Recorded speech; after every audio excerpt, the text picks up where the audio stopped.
for you to grow in all you wanted to grow in. And I think we did that. So Well, it's time to talk to our guest. Yeah, it is I'm growing. Listen, you know why I'm so excited for this interview? Tell me. Because you know my favorite thing to watch. Oh my gosh. Jade, this is probably right up your alley. Listen, I am so excited because I am addicted to true crime and I feel like if anybody could tell me about true crime, it's our guest. Good morning. Good morning. Good morning, Island Tea. I don't introduce the man to the people, I feel like you should do it. What? Yeah, I feel like you should do it. This is a very special guest, you know? And I cannot be the only person excited for this. I can do it. I can do it. But guys, we have joining us today on Island Tea for Eat Local. Yeah. Yeah. I know. It's a very special guest, like I'm saying. His name is Ciaran Phillip. Ciaran, how are you, sir? I'm doing good, man. I'm doing good. Glad to be here. Nice to have the invitation to speak on Island Tea. Yeah, man, for sure. And thank you for taking the time out to come and join us. Really appreciate you doing that, man. Son of the soil, like definitely somebody who a lot of us may have interacted with in some way, and somebody who I personally admire based on his willingness to make decisions that may not be as popular. And we'll talk about some of that today. But can you tell the people a bit about yourself shortly and what it is that you do?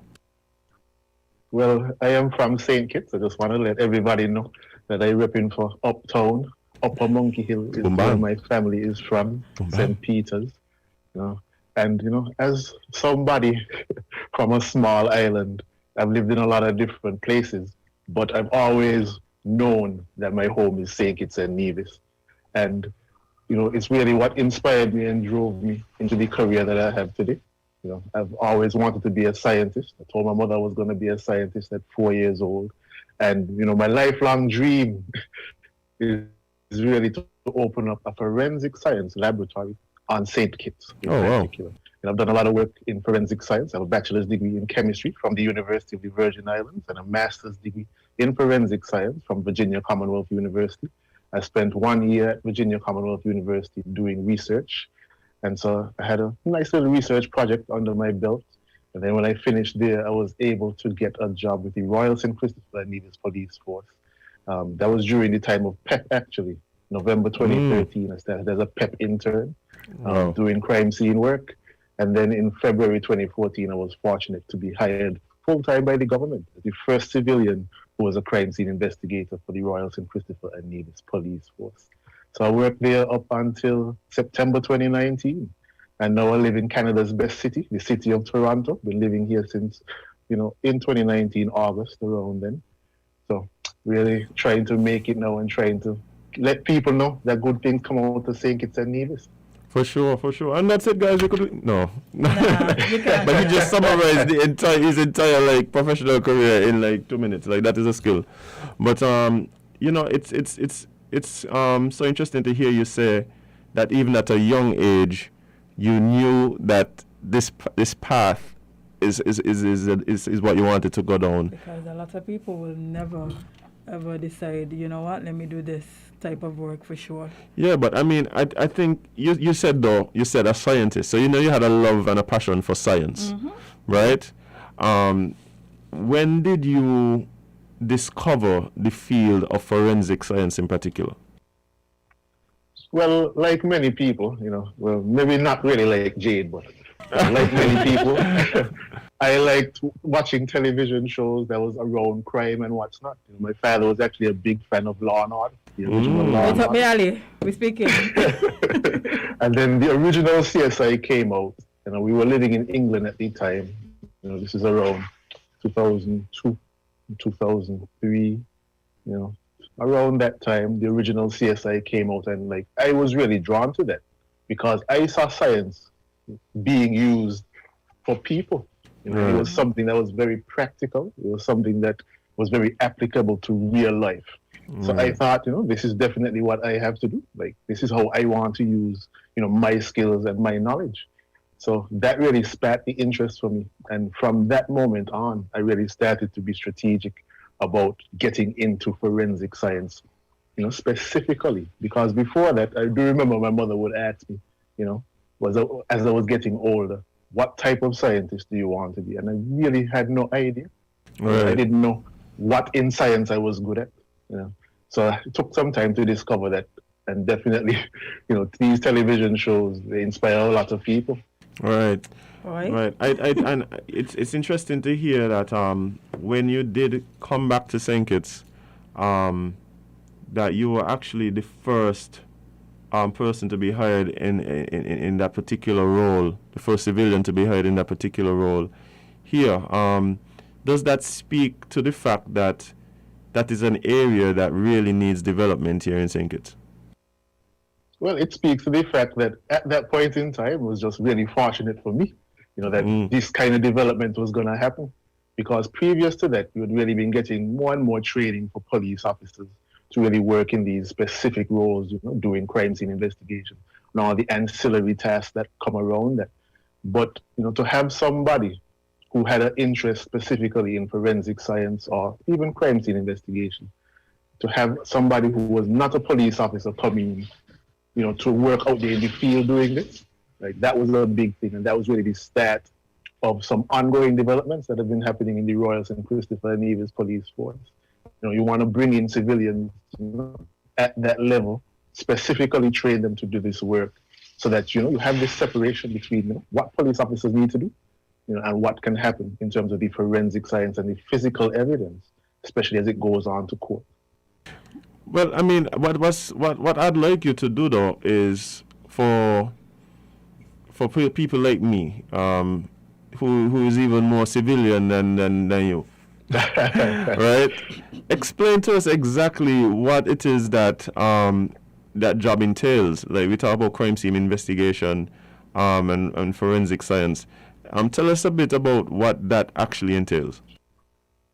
Well, crime scene investigation specifically is all about going to locations where you believe you might find evidence of criminal activity, and you want to be able to identify, document, and collect physical evidence Jade, bedroom. that could help you support the findings of criminal activity. So that's really what it's about, and you want to be able to identify it using several different means. Sometimes you might just be able to see, broken glass. Then for sure it's a break-in. But it's not all about what you can see, because there's a lot of stuff that you can't see with the naked eye at least. So you need to be able to use different equipment relying on the chemical and physical characteristics of physical evidence that will be able to highlight these items for you to see them and be able to document them using various means. One very popular means is photography. We do a lot of that for sure in St. Kitts and Nevis. There's also videography, which we don't do much of, but you could also document scenes that way. There's also note-taking, very basic documentation skill, as well. And after you have identified and documented your evidence, then you need to be able to collect it. And collecting it is very important because you want to be able to collect items with as little contamination as possible. Right. So you need proper packaging for that, and you need to also keep in mind something called chain of custody. You could also refer to it as the integrity of the items or the continuity of the items. You want to be able to show that this item was in a particular location, then it was collected by said person who took it to this location, and they passed it on to this other person who was in this location, etc., etc. You want to be able to establish a firm continuity of your evidence. As I would mention, all of this is really part of being able to take a case to court that is going to be able to assist the justice system in figuring out what is true. Because that's really the aim of forensic science. It's all about uncovering the truth. And as I was telling some people in a presentation I did just this week, actually, truth leads to accountability, and accountability leads to justice.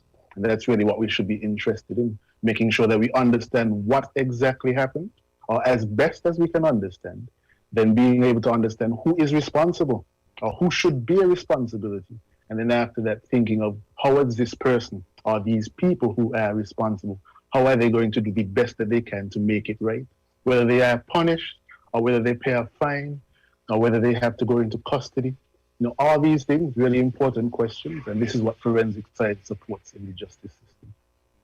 Well, I have another very important question for you. I feel like this question is a question that many people have. So, is your work as easy as they make it seem on all of these shows? Why? This is easy on the show? Yeah! I didn't know. 24 hours and I find everything. Well, definitely that aspect, the time aspect, is something that we definitely can't get behind in forensic science. I mean, you look at what's going on, around the world in terms of PCR testing for COVID-19. So if you have the virus that causes COVID-19, actually using a laboratory technique that actually amplifies the DNA of the virus so that we could identify and confirm that that virus is present in your body. And that technique is actually really well used in forensic science. The shortest possible time that we have right now to do it, at least routinely, is 24 hours. So that alone tells you that, you're not going to be able to solve any crime in one day. And then there's the issue of, particularly looking at DNA analysis. If you go to a scene and you're able to collect a sample for DNA analysis, have it properly collected and packaged and stored, it's going to take some time before your analyst gets to that sample. That alone is some lag time right there.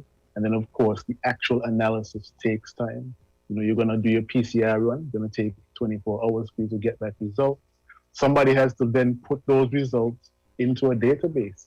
And we don't know if we're going to get a hit or not, because lo and behold, not everybody, who you would suspect of criminal activity is contained within any specific database. So, there are a lot of different challenges that you have. The timing issue, definitely, it's not that easy. Your databases don't spit out pictures of people so that you could just be like, yeah, this is the guy or this is the woman.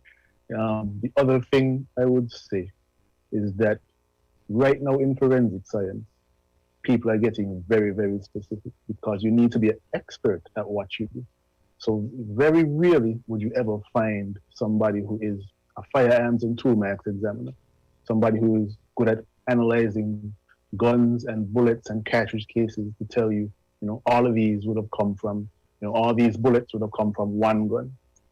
That person would probably just be doing that alone. They'd just be doing firearms cases only. They probably would not, all of a sudden find a cup at a crime scene, be able to put on some powder on it, find a fingerprint, lift it, go back to their lab, put it in a database. They wouldn't do all that. They'd probably just be doing firearms and toolmax examination. So you're getting people who are very, very specific and specialized. But on a lot of these shows, you have a lot of generalists who are experts at everything. And they're good at everything. I mean, that is definitely not realistic. Yeah. And I mean that leads to burnout. For sure. Serious burnout. For sure. But I mean, even in talking about our capabilities here in St. Kitts, because I do believe, based on what you've described, that the job that you do is critical, in really, like you said, finding out the truth and then being able to hold the responsible people accountable. But is this area that you'd encourage more people to explore, recognizing that we do have the need for this type of expertise here on the island? Well, that's the thing. In St. Kitts and Nevis, there are so many people who are already interested in forensic science because it's actually the forensic sciences, plural. There's so many different disciplines, so many different things that you could go into, in order to support justice. And there's already people right there, some people with the training, some people with the interest alone, who are, ready to do work in these areas. And, it's not for lack of interest that we don't have a bigger forensic science industry, let me put it that way. Because there's so many persons, who are really looking forward to when this thing can really jump off. But, we are limited. Definitely the police force is really the lead agency in terms of forensic science in St. Kitts and Nevis. But, there's also a lot of other government agencies who would need these kind of services. Her Majesty's Customs and Excise Department would need these kind of services from time to time. You also look at what Coast Guard is doing. You encounter a lot of things where you want to really understand do you have physical evidence of a criminal activity or not? So there's a lot of different areas where we could go into. Definitely, the police force is doing its best to support, all the agencies who are really looking into, issues of crime, and of course the issues of violent crime as well. We need to, try our best really to get into, let me not say the habit, but really professionalize what we do around uncovering the truth and, making sure justice is done. Mm-hmm. I could imagine, especially in here in St. Kitts, where we have so many instances where you have persons who are seeking truth, particularly surrounding the activities of their lovers, that this could be something that a lot of people would find the need for. What, Jade? No, I see where Azem is going with that, and I support that all. What, Jade? Go ahead, ask question, friend. Because I believe that a lot of the reasons why Jade in particular watches these shows is to try and pick up some tips as to how she could use in her personal life. Why are you trying to involve me in your nonsense? I'm just saying. I'm sure Kevon has been has had people try to solicit his services for such things. I'm telling you. Not my services. I've never. But I do think that there is need for private investigators in St. Kitts and Nevis. I mean, one of the issues that we have is that when you're doing background checks on people, me and my wife talk about this all the time. Like, somebody should not be able to work in a position where the public could trust you, such as a bank or what's not, where you're not getting a thorough background check, and you can't rely on the police or, customs or even the high schools to look back in their records to provide all this. Give you something, you need to you need to have somebody who is professional, who's going to have all the paperwork really arranged, so that when people apply for certain positions, definitely, they're going to have to sign some waivers and understand that their background will be looked into. And of course, they're going to have people, they're looking to see, how my husband, where he going all these kind of times and nights, So private investigators would certainly work well for those people. So you're saying something like a cheaters would work down here if we had that type of specialized skill? It would definitely work. The only issue is that I'm not sure if there is a law legislating private investigators. We can look into it. I do think legislating security companies. I think the other thing that would really limit that is that I think after the investigations begin, Kittitian women would quickly recognize that Kittitian men don't cheat, and so and so a lot of these speculations would go up begging. Well, it might be worth somebody putting in some investment to confirm these things. That's a good hypothesis. A scientist would say, now we're going to do some research on that. Yeah, definitely. I think this needs to be proven because the speculations. I'm Jade. But Kevon, I must say, taking the step out and doing what you had to do and putting yourself on the path to achieve what you've achieved and learn the skills and acquire the skills that you've acquired. I think it's admirable because a lot of times, like I said, there's a lot of interest, but sometimes, persons may not actually have the conviction to be able to go after what they're seeing, especially when there's not a lot of examples of persons doing it already. I'm hoping that persons like yourself who show that there's not only a possibility of you achieving these goals, but also the need for these skills here would really inspire more people to pursue these pathways. I think that it's something that we need here in St. Kitts. Something that we really, and you've pointed out, even outside of just assisting the police in the criminal investigations, how important it is to be able to have persons with these skills to really just add value to all these different departments. I think that even a lot of times we think about forensic science and we look at the shows, and we even very narrow-minded in relation to how these skills could be put to use and contribute to society. So based on what you're saying, I really hope to see more people, jumping out. Yeah. You think this is an area that perhaps even like the government should look into finding ways to encourage people, whether it's scholarships or grants to be able to go off and pursue studies in? Well, I think there's a lot of scholarships already available for persons who are in St. Kitts and Nevis. And one of the issues that we have is really around who gets these opportunities. We really need to broaden out the scope of who we're looking for in terms of giving people these opportunities. What I think also, it would be something that would also add value, is looking at how we can increase the job opportunities of people in the forensic science industry. Like I mentioned, there's so many different avenues, like I'm a scientist, but in terms of the technology that we use in forensic science, you really need good computer programmers. And you need people to maintain these systems and databases, equipment that you have, and of course, engineering wise, you need people that are going to be able to build you better facilities, to really house these things. And we could always look for these persons locally, so it doesn't have to be forensic scientists working in the forensic science industry. It could be a computer scientist. We could have these people come in and, help you building a better database, something locally built, or building apps that you could use while you're investigating crime scenes, something that could be secure for your people, even to store images. Like I mentioned, we take a lot of photographs.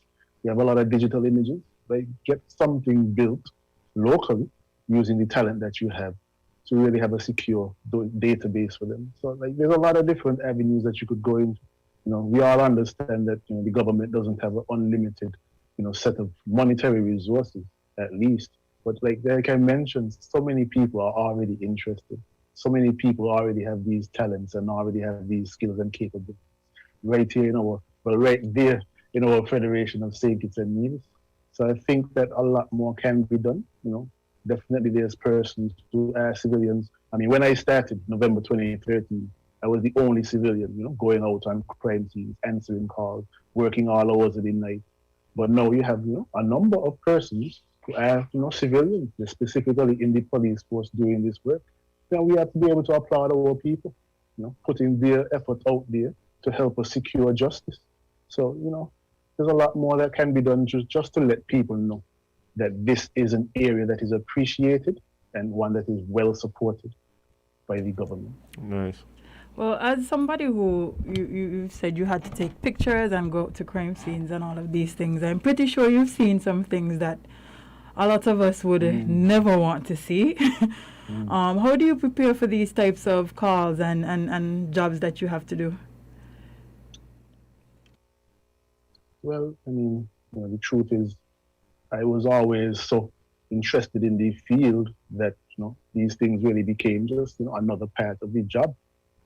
And, it's only when, you take time afterwards to recognize, what you've been through, that you realize, that you've really been exposed to some traumatic things. The case that always comes to mind for me is Leanna Napoleon. I remember when Leanna Napoleon's body was found. Wow. That was a major, major thing, and the truth is at the time, we were just doing our best to really do our job. But I look back on that now and it's, it's unbelievable, the fact that I was able to just go about my day, try my best to suppress that. So even though you try to compartmentalize, there's no way to escape some effect based on there is no way, the more you try to compartmentalize or the more you try to repress these things that you've been through, is the more you end up repressing other areas of your life. You can't exactly be a loving person if, every time somebody dead and you go to that scene, you just refer to them, as another case. You end up losing a little bit of yourself, and the police force did try to bring in a psychologist so that, members could really go and really talk about these issues. But of course, there's a lot of other issues around that. You don't exactly want your superiors to know, that, you're not really handling these things very well, because then your job might be in jeopardy. That's how a lot of us felt in the agency. Where exactly should we go to talk to the psychologist when the psychologist is big friends with the commissioner? Things like that, really tough. So I I think I did myself an injustice by not really preparing myself and also seeking avenues to really talk about what I've been through. But what I would definitely say is that you definitely need a release. You need other things outside of the job to do, and you need time outside of the job to really decompress. That's something that is very, very valuable. I'll tell anybody now that if you ever get a chance to take a break, doing this work, you take it. If anybody ever say go home early, you go home early. If anybody ever say giving you a day after they don't come into the office, do not go. Like you need your time. Time is so valuable for persons who work in this job, and that's really one of the ways that you could keep your stress levels down. Yeah, I could imagine that. Sometimes based on your job, having to be the one who witnesses the aftermath of the actions of the worst among us at times, right? I could imagine that being something that really is impactful and traumatic. But I love the fact that you recognize the need to deal with that in some way, whether it is, like you said, taking time off, talking to somebody, and that kind of thing. Hopefully, the higher ups give space and grace to persons who need it. I sometimes wonder about that even with police officers too. Right? They're in a high stress job and they have to constantly be seeing and dealing with things that would really break anyone. So I really hope that Jade, I don't even want to see the pictures that'll be going around on social media. I don't look at them. I don't look at them. I'm not doing that to myself. So imagine being the person who is charged with having to document right? to document what has happened here in order to try and you secure justice for it's definitely something that I think we even us civilians really need to think about and recognize the service that these people are we're doing. Re-traumatizing a lot of people, particularly police officers. It's not enough that people gonna see you on the road and be like, oh man, what about this? I know who is the killer. I mean, like seriously, police officers oftentimes do not know any more than anybody else knows. They're investigating an incident, and it takes a lot of time and effort. And there could be trauma associated with that. You keep seeing these things going around. Whether it's on social media, whether it's just in the road. People talking. It's really tough. Like you do. I mean, fair enough that it's a high stress job, but we should definitely consider the fact that it is traumatic. And it keeps on coming back in the face of the people who work in this industry. That's why a lot of people, they say they don't lie. I know a lot of police officers, they say they do not go anywhere because people recognize them and that's all they want to talk about, or they want to mention something. Like police officers genuinely, they're dealing with very tough situations every single day. It is rough. Yeah. Well, I mean, I mean, like I said, we really need to recognize that and give grace in as much as possible to persons who are doing the jobs that a lot of us aren't willing to do, but are necessary to be done. So, man, Ciaran, yourself, again, really, really admire the steps that you've taken to really go out and do what was necessary to achieve your dreams, and really point out the necessity. I really believe, even so, you're saying, the role that you would have played being the first civilian in the role that you were at the police force. I think that is important, and really happy to see that more steps are being taken to include persons with these kinds of skills. Thank you so much. Thank you so much for being a part of the conversation today, taking the time out to talk to us, and really just giving to Jade's fantasy to talk to somebody with particular skills. Yes, Jade, it's a fantasy, I know. Yeah. I know. Like, just all you have to do. Thanks a lot for having me. Yeah, all you have to do is just look at the show every day and look at the the articles that she put in, and you're gonna know. Thank you, Ciaran, so much. Yeah, thanks a lot. I just want to say a special shout out to my cousin Lasana here. She lives there at Baker's Corner. So I just wanted to let her know. For sure. I see you supporting me. I hope that you hear this. So thanks a lot for everybody at Island Tea for having me. Appreciate it, bro. Appreciate it. And good luck with everything that you have coming up. Yeah, thanks a lot.